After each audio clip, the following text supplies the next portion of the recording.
तुलसी जी को जल अर्पित करके तुलसी जी की सेवा करता है, हरि चिंतन करता, कभी कोई पाप उसका स्पर्श नहीं कर सकता। श्री तुलसी जी के काष्ठ के मनके बना के, जैसे छोटी कंठी या बड़ी माला धारण करता है, श्री कृष्ण उसके बस में हो जाते हैं। यह है तुलसी जी की महिमा। पर हम इतनी महिमा जरूर बता देते हैं कि तुलसी माला से जो नाम जप किया जाता है उससे आध्यात्मिक सिद्धि बहुत जल्दी होती है। तुलसी परम पवित्र भगवान श्री हरि की प्रिया, और उनके काष्ठ को जब हम ऐसे ऐसे नाम के साथ, तो विशेष ऊर्जा शक्ति, आध्यात्मिक शक्ति हमें जागृत होती है। तुलसी जी को जल अर्पित किया जाता है और तुलसी दल से नित्य भगवत सेवा की जाए तो बहुत जल्दी श्री कृष्ण प्रसन्न हो जाते हैं। प्रतिदिन जो तुलसी जी की भक्ति करता है, तुलसी का पौधा रोप करके तुलसी जी का सिंचन करना, तुलसी जी को तिलक लगाना, तुलसी जी को माला पहनाना, तुलसी जी की परिक्रमा करना, तुलसी जी को प्रणाम करना, वो कोटि सहस्त्र युगों तक ऐसा महान सुकृत होता है कि भगवान श्री कृष्ण के नित्य समीप रहता है जो तुलसी जी की सेवा करता है। जब तक मनुष्य की लगाई हुई तुलसी की शाखा प्रशाखा, बीज, पुष्प, सुंदर दल से तुलसी जी सुशोभित होती है, तब तक हजारों कल्पों में श्री हरिधाम में रहते हुए उसका कभी पुण्य नष्ट नहीं होता। जैसे एक दिन 1000 कल्प, 2 दिन 2000 कल्प, वो भगवान के नित्य धाम में महान सुकृत के बल से भगवत धाम में रहेगा, जो तुलसी जी का पक्का मान लीजिए। जब स्वयं में से तो तुलसी जी रोपण करके तुलसी जी का एक वन लगाया था, और रोज नवीन नवीन मंजरी तुलसी दल लेकर प्रभु के चरणों में, कहीं न कहीं तुलसी जी की कृपा हुई। वृंदावन, ये वृंदा अधिष्ठात्री देवी वृंदावन की है, इनकी कृपा के बिना हे चंद्रादने संपूर्ण पत्रों और पुष्पों को जो उतार करके सम्मान पूर्वक पहले प्रार्थना करनी चाहिए, हे वृंदा देवी, हे तुलसी जी, भगवान श्री हरि की पूजा के लिए या प्रियाजू की पूजा के लिए हम आपके कुछ मंजरी, कुछ दल लेकर के सेवा करना चाहते हैं, आप कृपा करके मुझे दीजिए, और फिर उतार लें। ऐसे नोचना नहीं, बहुत सम्मान से, बहुत प्यार से, तो तुलसी जी प्रसन्न होते हैं। जो मनुष्य तुलसी दल से श्री हरि की पूजा करता है, कोई भी पाप उसका स्पर्श नहीं कर सकता। पूर्व में किया हुआ कोई भी पाप उसको दंड नहीं मिलेगा, जो तुलसी जी की आराधना नित्य करता है। अब इतना जल भी ना चढ़ा दे, हमारे पुण्य हो जाए, और तुलसी जी अंतर ध्यान अनुकूल जल, जैसे मान लो गमले पे हैं तो इतना बड़ा तांबे का रोज उससे चढ़ा, अब भर के लोटा चढ़ा दोगे 2-4 दिन में अंतर ध्यान हो जाएंगे तुलसी जी। बहुत विवेक से जरूरत है, मतलब भारी पुण्य होगा। अब इतना बड़ा लोटा रोज जल चढ़ाओगे तो 2-4 दिन में पीली होके अंतर ध्यान हो जाएंगे। भाई इतना जल, अनुकूल जल चाहिए। एक तांबे का छोटा सा लिया, ऐसे डाल, रोज डालो, उसमें कोई फर्क नहीं, और गमला उठाकर धूप में विराजमान करो। सेवा का मतलब क्या है? जो तुलसी जी को जल अर्पित करके तुलसी जी की सेवा करता है, हरि चिंतन करता, कभी कोई पाप उसका स्पर्श नहीं कर सकता।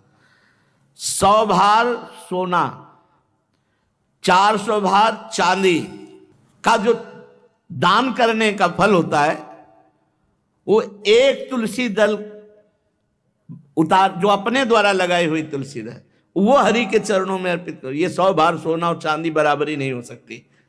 कितना महत्व है। जो रोज तुलसी दल चयन कर, द्वादशी को ना चयन करे, द्वादशी को मतलब बहुत बड़ा अपराध लगता है तुलसी दल का, इस मतलब तुलसी के वृक्ष का भी स्पर्श न करे। प्रणाम नमस्कार दूर से, एक भी दल नहीं टूटना चाहिए। द्वादशी को ऐसा हमने महापुरुषों से सुना है कि मंजरी और पत्र उतारना ये ठीक नहीं, बिल्कुल नहीं ठीक है।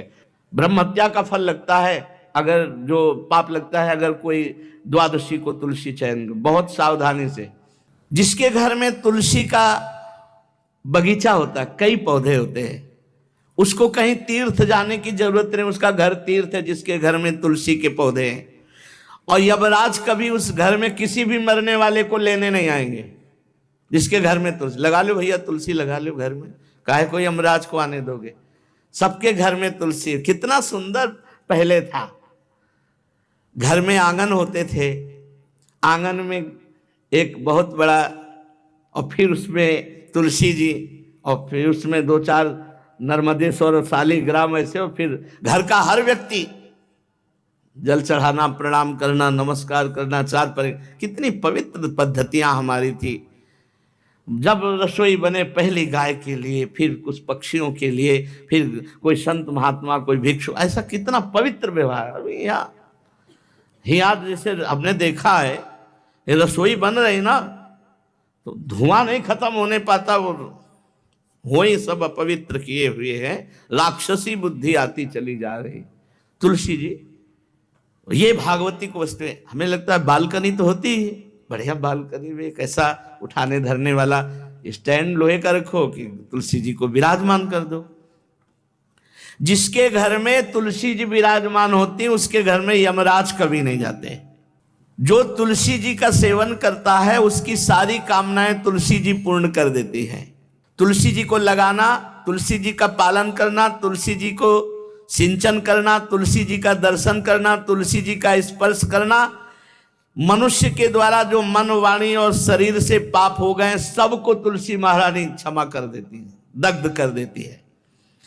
पुष्कर आदि तीर्थ, गंगा आदि परम पावन नदियां, ये सब जो स्नान आदि, अवगाहन आदि करने का फल देते हैं, वो केवल तुलसी जी घर में विराजमान है, उसको वो फल मिल जाएगा। कितने बढ़िया।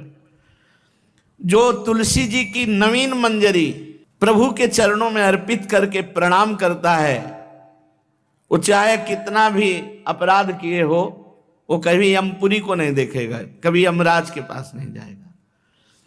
जो मनुष्य तुलसी काष्ठ का घिसा हुआ चंदन लगाता है, उसके सारे संचित भस्म हो जाते हैं, और क्रियमाण जो वर्तमान, वो कभी उसको बांध नहीं सकते। तुलसी जी का काष्ठ का घिसा हुआ चंदन। जिसके घर में तुलसी की छाया होती है, वहां पितरों को अपने आप कल्याण प्राप्त हो जाता है। जो श्राद्ध करने से लाभ मिलता है पितरों को, घर में तुलसी लगा के, जो तुलसी की छाया, बड़ा वृक्ष, पितरों को तृप्ति मिलती है। चतुर्भुज ब्रह्मा जी सारंग धनवा श्री हरि के महामहिम स्वरूप की अनुभूति करने के लिए भी कहा है कि तुलसी जी का महान महात्म्य है। अगर तुलसी जी का सेवन करे तो भगवान श्री हरि की महिमा को जान जाएगा। स्त्री हो या पुरुष, पुरुष नपुंसक नारीवा जीव चराचर कोय, सर्व भाव भज कपट तज मोहि परम प्रिय सोय। शरीर वर्दी है, हमारी पोशाक है, हम सब एक हैं, आत्मस्वरूप है, कुछ अलग नहीं है। शरीर केवल 5 भौतिक है, तो सबका 5 भौतिक है, उसमें चिन्ह है स्त्री पुरुष के, बस। इसके लिए भगवान की आराधना निषेध थोड़ी है। जो स्त्री या पुरुष श्री तुलसी जी के काष्ठ के मन के बना के, जैसे छोटी कंठी या बड़ी माला धारण करता है, श्री कृष्ण उसके बस में हो जाते हैं। यह है तुलसी जी की महिमा। परम सुहाग श्री कृष्ण मिल जाते हैं, और कौन सी हमें उपलब्धि चाहिए। हे गोपनंदिनी, तुलसी जी का सेवन करने से श्री कृष्ण वश में हो जाते हैं।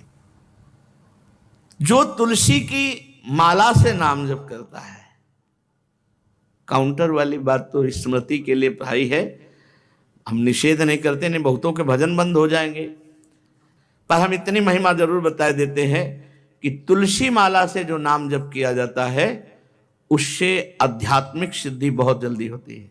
गुरुदेव भगवान कहते, जो अंगुलियों से रगड़ होती है मन का से, उसमें आध्यात्मिक ऊर्जा शक्ति तुलसी माला से। प्लास्टिक पर भाई करो, निषेध नहीं कह रहे, बंद हो जाएगा वो भी राधा राधा कहना, वो हमें बंद नहीं करना। हम कह रहे हैं तुम जैसे बने वैसे करो, लेकिन माला का बहुत बड़ा प्रभाव है। तुलसी परम पवित्र भगवान श्री हरि की प्रिया, और उनके काष्ठ को जब हम ऐसे ऐसे नाम के साथ, तो विशेष ऊर्जा शक्ति, आध्यात्मिक शक्ति हमें जागृत होती है। हो सके जिनको ऐसा बन सके तो छोटी एक वो आती है सुमिरनी, उसको रख लो, अपनी जेब में रख लो, उससे करो। और नहीं है तो भैया तुम इसी से करो, नाम जप करो, भाव को भाव अना खालसो, नाम जपत मंगल दिस दसो। सुंदर सुंदर तुलसी जी के वृक्षों के समीप बैठ करके जो अनुष्ठान किया जाए वो बहुत लाभदायक। श्रीमद् भागवत का, गोपाल सहस्त्र नाम का कोई भी पाठ तुलसी जी के समीप विराजमान करके किया जाए। आचार्य को बुला करके तुलसी पूजन करना चाहिए, विविध प्रकार के अनुष्ठान, अरे तभी तो सब मंगल होता है। पहले था, हमने देखा है 4 बजे माताजी दरवाजे के सामने लीपती, रोज का काम। जो पुराने घरों में देहरी के आगे आके 4 बजे लीप करके वहां अपना चौक पूर के दीपक जला, मतलब क्या पवित्रताएं थी, क्या मंगल था। जब किसी को निमंत्रण दिया जाता था सबके पैर धोए जाते थे, सुंदर बिछौना बिछा करके और उसमें बैठ कर पत्तल और रज के सकोरा कुल्हड़ ऐसे भोजन पाया। कितना पवित्रता, जो हमारी पूर्व पवित्रता थी, धोती कुर्ता चोटी पवित्रता। मान लो अगर बाहर जा रहे तो पैजामा कुर्ता, ऐसे बहुत पवित्र पोशाकें थी, पवित्र आचरण थे, पवित्र खान पान था। घर में जाओ तो एक पवित्रता, एक किसी भी घर में ऐसा नहीं था कि देव मूर्ति ना विराजमान हो, किसी भी घर में ऐसा नहीं था तुलसी जी विराजमान न हो, 1-2 गाय जरूर होती थी, पवित्रता। अब तो बड़ा विचित्र, ये भारतीय गौएं जो श्वेत रंग की, जो अरुण रंग की, जो सींग वाली हैं, वो उनका आप दुग्ध देखिए, दूह कर रख दीजिए, स्वर्णिम कांति छाई मिलेगी। ये हमारी भारतीय पद्धति, ये हविष्यान्न, इससे देवताओं का, भगवान का, सबका अभिषेक पूजन होता है। शुद्ध गाय जो हमारी भारतीय है, तीला है उसके जैसे निकला हुआ, वो भगवान ने सेवा की है। हमारे गोविंद भगवान का नाम ही गोविंद, गौओं के इंद्र। भगवान सुबह से निकल जाते थे, शाम तक गौओं को चराते थे। बड़ा तो किशोरी जी ने श्री तुलसी जी के पूजन की बात, भगवान गोपियों से वादा किए थे कि अब तुम्हें अगली पूर्णिमा को रास, अब रास बिना रासेश्वरी के नहीं हो सकता, लिखा हो चाहे ना लिखा हो। कोई भी विद्वान, कोई भी प्रवक्ता इस बात को बतावे, कहते हैं भागवत में राधा नाम नहीं लिखा है, भागवत राधामय ही है। सांद्रानंद घन प्रेम मूर्ति किशोरी, बिना लाडली जू के कोई रास बता दे कहीं भी, कभी भी, कैसा भी, महारानी जू के बिना रासेश्वरी के रास हो ही नहीं सकता, लिखा हो चाहे ना लिखा हो। क्यों नहीं लिखा? जहां बोले राधा तो समाधि लग जाती हो, यहां 7 दिन में तक्षक काटना है। श्री सुखदेव जी ने महारानी जी का नाम, हरिराम व्यास जी कह रहे। वैसे तो रोज संकेत वन में, पीछे हमने चर्चा की थी, प्रेम सरोवर में प्रियालाल मिलते थे, नंदगांव वर्षा में। आज लालू ने एक नई लीला रची, गोप देवी लीला है। श्री लालजू महाराज प्रियाजू को रास के लिए उन्होंने सोचा एक बार छलिया रूप रख करके महल में प्रवेश करते हैं, देखते हैं लाडली जू पहचानती है कि नहीं, और कितना प्यार लाडली जू करती है। महाराज तो जो रूप धारण करें तो सभी सुंदर हैं, तो सुंदरता के समुद्र हैं। जब नकबेसर धारण करते ना, अंजन और घूंघट नीलांबर का, महाराज हृदय चूर चूर हो जाए, ऐसे सुंदर है। गोरी किशोरी भी चकोरी है जिनकी, नीलांबर धारण करके, और जिस समय लाली लगा के महाराज अपने राधा पी जी को कभी कभी जब आते हैं तो देखो ऐसा लगता है यार बलिहार है महाराज, जो रूप धारण करते सीधे हृदय पर प्रहार करते हो। प्रभु ने गोप देवी का रूप धारण किया, गोपांगना का। श्री चरणों में नूपुरों की झनकार, कटी में करधनी जिसमें क्षुद्र घंटिका लगी हुई हैं। अद्भुतम गोपिका रूपम चलत झंकार नूपुरम किंकिणी घंटिका शब्द मंगुलीयक भूषितम। बड़ी दिव्य अंगूठियां धारण किए हुए, अंगुलियों पे, कमर में करधनी जो रुंझुन रुंझुन, श्री चरणों में नूपुर और कलाइयों में रत्न जटित कंगन, बीच बीच में चूड़ियां कंगन, ऐसे बाजूबंद, कंठा मोतियों के हार और शीश फूल, केशपास, बेणी रचना, नासिका में मोती की बुलाक, बेसर और अलकावली, घुंघराली अलकावली, श्याम वर्ण के केश, ऐसा रूप धारण किया जो देखे मुग्ध हो जाए श्याम सुंदर को। वृषभानु भवन की तरफ चले। खाई और परकोटों से युक्त वृषभानु भवन 4 दरवाजों से सुशोभित, प्रत्येक द्वार पर काजल के समान वर्ण वाले गजराज झूम रहे। राजभवन की बड़ी मनोहरता है। उस मंडप प्रांगण में वायु के समान वेग वाले घोड़ों से अंगरक्षक महल की रक्षा करने वाले चारों तरफ दौड़ रहे हैं वृषभानु भवन में। और बड़ी ही सुंदर सुंदर गवें धर्म धुरंधर बलवान साण रमा रहे हैं। बहुत से गोपाल बंशी वेद धारण किए हुए उनको संभाल रहे हैं। वृषभानु जी का भवन क्या है, ऐसा लगता है कि विश्वकर्मा ने पूरी कला कौशल लगा दी। और महारानी जी के लिए भवन के अंदर ही बगीचा, झरना, सरोवर, सब कोटि कोटि सूर्य के समान कांति वाले सुंदर सुंदर मणियां खंभों में जटित हैं जिससे प्रकाश फैल रहा है।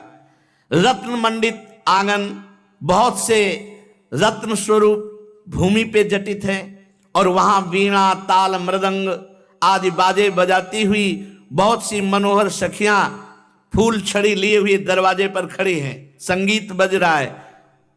उस अंतापुर में दिव्य विशाल उपवन की छटा छटक रही। भीतर ही अनार, कंद, मंदार, नींबू तथा अन्य ऊंचे ऊंचे वृक्ष लहरा रहे। केतकी, मालती, माधवी लताएं बड़ी सुंदर वृक्षों का आलिंगन किए हुए श्री राधा निकुंज महल के अंदर ही कल्प वृक्ष के फूलों की सुगंध से भौरे मत वाले हो रहे हैं। शीतल मंद सुगंध वायु चल रही है। कहीं सहस्त्र दल कमलों के पराग को बारंबार वायु बिखेर रही है। निकुंज शिखरों पर बैठे हुए मोर कभी नाचते हैं, कभी कूक रहे हैं, कहीं कोकिला, कहीं सारस, कहीं सुख। और फूलों के सहस्त्र सहस्त्र सैयाएं जगह जगह, कभी लाडली जो इधर से निकले किसी में भी विराजमान हो जाएं। मेघ मंदिर में सैकड़ों फुहारे छूट रहे। बाल सूर्य के समान कांतिमान कुंडल तथा विचित्र वर्ण वाले वस्त्र धारण किए हुए करोड़ों बलवान महल के आसपास श्री लाडली जी के और श्री स्वामिनी जी की परिचर्या में सब सुसज्जित सखियां केसरिया रंग के सूक्ष्म वस्त्रों को सजाकर पर्दा बनाया गया है। जलज पुष्प, थलज पुष्प जगह जगह पल्लव बिखेरे गए हैं और घुटनों तक पुष्पों का पराग महारानी जो चलेंगे। राजभवन में ऐसा मालती मकरंदों के फव्वारे, मालती मकरंदों के, मालती के सुंदर मकरंद के पराग के सुगंध से युक्त ऐसे फव्वारे चल रहे हैं। ऐसे आंगन, करोड़ों चंद्रमाओं की कांतिमती कोमलांगी सहचरियां, करोड़ों चंद्रमाओं की कांति। धीरे धीरे वहां सब निरीक्षण परीक्षण। श्री वृषभानुनंदिनी श्री किशोरी जी की सेवा में सहस्त्रों ऐसी सुंदरियां, जैसे चंद्रमा के उदय होने से ताराओं की कांति फीकी हो जाती है, तो जब लाडली जी पधारती हैं तो ऐसे सबकी कांति फीकी हो जाती है। देखो माई सुंदरता की सीमा, ब्रजनो तरुण कदम नागरी, निरखी करत अधग्रीवा। महान गौरव लाडली जी का। श्री किशोरी जी की अगवानी करने के लिए सखियां दौड़ पड़ी। लाडली जी को संभाल संभाल के कर कमल पकड़ करके पराग मार्ग से सिंहासन पर बिठाया। फिर लाडली जी की जैसी सेवा होती, कोई चवर, कोई पंखा, कोई व्यजन, कोई पान बीड़ी। अब ये गोप सुंदरी थोड़ा घूंघट करके सकुचाती हुई कोई टोक न दे, वृषभानु भवन में पहुंची। एक सखी ने देखा फूल छड़ी से, रे कौन हो आप? मैं गोप सुंदरी हूं, गोप देवी। क्या कार्य है? आपकी महारानी से मिलना है, मुझे शिकायत करना है। क्या शिकायत करनी? शिकायत करना है तो बाबा से करो जाकर। वो बात बाबा से नहीं कह सकती जो बात हमारे साथ हुई है, वो बात केवल लाडली जी से कह सकती है और वही हमारा निर्णय कर सकती है। हाँ, तो कोई गंभीर बात है, गंभीर बात है। इसीलिए तो महारानी जी, कोई गोप सुंदरी आई अपने को बोल रही और वो आपसे अपना न्याय करवाना चाहती है, आदर पूर्वक उसको लाओ।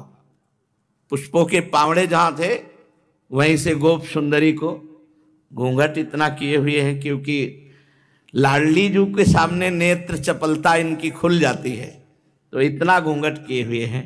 आदर से सत्कार पूर्वक पार्श्व में ही एक सिंहासन आसन डलवाया। आओ, तुम हमारी अतिथि हो, तुम्हारा स्वागत है, बैठो। कुछ खाओ पियोगी? हृदय जल रहा है, खाएं पिए क्या? नहीं, बात क्या हो गई? ऐसा क्या हृदय जल रहा है? कुछ आपको नहीं, हमारी पहले बात सुन लो और न्याय कर दो, बस हो गया। अच्छा सुंदरी, तुम्हारा स्वागत है। स्वागतम ते सखि शुभे नामधेयम बदासु में भूरि भाग्यम ममई वाद्य भवत्यागतया स्वतः। स्वागत है, स्वागत है सुंदरी, तुम्हारा स्वागत है। मुझे ऐसा लग रहा है मेरे भाग्य से तुम आई हुई हो, क्योंकि जब मैं तुम्हारे जो अंग खुले दिखाई दे रहे हैं उनको देखती हूं तो मुझे विशेष सुख मिलता है, जैसे मेरे प्रीतम के सुख, मेरे प्रीतम की स्मृति आपके दर्शन से आ रही है। त्वत्समानम दिव्य रूपम दृश्यते नहीं भूतले, यन्न त्वं वर्तसे शुभ्रू पत्तनम धन्यमेव तत्।